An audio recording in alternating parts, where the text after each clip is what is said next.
how to use additional layers into GIS. Hello everyone, welcome to another tutorial. In this video, you would learn how you can use additional layers into GIS. So how do you use additional layers? The first step always is to launch the application first of all. And then once you've launched the application, move to the top left corner of the screen and select the layers button.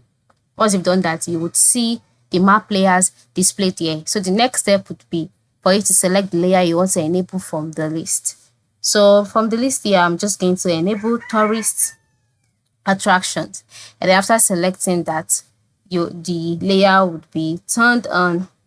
Then you go back and then tourist attractions on the map will then be displayed and you can go ahead to explore them out.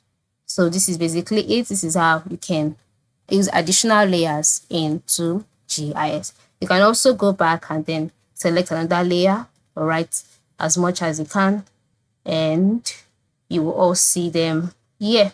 You can see all of this. So you can go ahead to explore them the way you want. So that is it. Thank you for watching and have a good day.